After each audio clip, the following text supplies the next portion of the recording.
ഇഷാസ് മെമ്മറൈസിലേക്ക് എല്ലാവർക്കും സ്വാഗതം. ഞാൻ ഇന്നിവിടെ ഒരു അടിപൊളി ചിക്കൻ കറിയാണ് കാണിച്ചു തരാൻ പോകുന്നത്. ഇതിനു വേണ്ടി ഞാനിവിടെ ഒരു 30 ചെറിയുള്ളി കട്ട് ചെയ്ത് വെച്ചിട്ടുണ്ട്. ചെറിയുള്ളി തന്നെ എടുക്കാൻ നോക്കണം. ഇത് പെട്ടെന്ന് തന്നെ റെഡിയാക്കാൻ പറ്റുന്ന ഒരു ചിക്കൻ കറിയാണ്. ഇതിനു വേണ്ടി ഞാനിവിടെ ഒരു കുക്കർ എടുത്തിട്ടുണ്ട്. അതിലോട്ട് ഞാൻ വെളിച്ചെണ്ണ ഒഴിച്ചു കൊടുക്കുകയാണ്. ഇനി ഞാൻ ഇതിലോട്ട് അരിഞ്ഞു വെച്ച ചെറിയുള്ളി ഇട്ട് കൊടുക്കുകയാണ്. ഇനി ഇതൊന്ന് നന്നായിട്ട് വഴറ്റിയെടുക്കുക. ഉള്ളി ഒന്ന് ജസ്റ്റ് ഒന്ന് വാടി വന്നാൽ മതി. അതുവരെ ഇതൊന്ന് വഴറ്റിയെടുക്കണം. ഇതവിടെ ഉള്ളിയൊക്കെ നന്നായിട്ട് വാടി വന്നിട്ടുണ്ട്. ഇത്രയും മതി. ഇനി നമുക്കിതിലോട്ട് തക്കാളി ചേർത്ത് കൊടുക്കാം.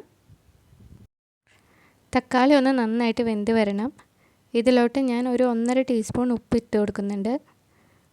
അപ്പോൾ പെട്ടെന്ന് തന്നെ തക്കാളിയൊക്കെ നന്നായിട്ട് വെന്ത് കിട്ടും. നന്നായിട്ട് ഇതൊന്ന് ഇളക്കി കൊടുക്കുക. ഇതവിടെ തക്കാളിയൊക്കെ നന്നായിട്ട് വെന്തിട്ടുണ്ട്. ഇനി ഇതിലോട്ട് 2 ടീസ്പൂൺ ഇഞ്ചി വെളുത്തുള്ളി പേസ്റ്റ് ചേർത്ത് കൊടുക്കുകയാണ്. ഇനി ഇതിൻ്റെ പച്ചമണം ഒന്ന് മാറുന്ന വരെ നന്നായിട്ട് ഇതൊന്ന് വഴറ്റിയെടുക്കണം. ഈ ടൈമിൽ തീ ലോ ഫ്ലെയിമിൽ വേണം വയ്ക്കാൻ, ഇല്ലെങ്കിൽ പെട്ടെന്ന് ഇത് അടി പിടിക്കും. ഇനി ഇതിലോട്ട് നമുക്ക് മുളക് പൊടി ചേർത്ത് കൊടുക്കാം. ഞാനിവിടെ 1.5 ടീസ്പൂൺ മുളക് പൊടിയാണ് ചേർത്ത് കൊടുക്കുന്നത്.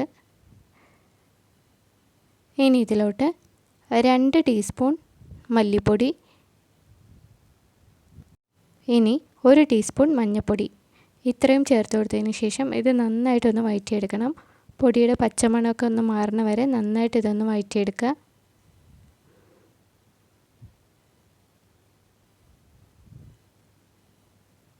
ഇവിടെ പൊടിയുടെ പച്ചമണമൊക്കെ മാറിയിട്ടുണ്ട്. ഇനി ഇതിലോട്ട് നമുക്ക് ചിക്കൻ ചേർത്ത് കൊടുക്കാം. ഇവിടെ ഞാൻ 1 കിലോ ചിക്കനാണ് ചേർത്ത് കൊടുക്കുന്നത്.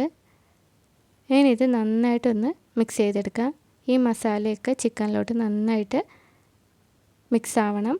അതുവരെ ഇത് നന്നായിട്ടൊന്ന് വഴറ്റിയെടുക്കുക.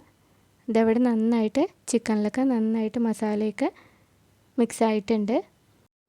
ഇനി ഇതിലോട്ട് 1 കപ്പ് വെള്ളം ഒഴിച്ച് കൊടുക്കുന്നുണ്ട്. ഇനി ഇത് നന്നായിട്ടൊന്ന് ഇളക്കിയതിന് ശേഷം ഇത് അടച്ച് വെച്ച് നമുക്ക് വേവിച്ചെടുക്കാം. ഇനി ഇത് അടച്ച് വെക്കുകയാണ്.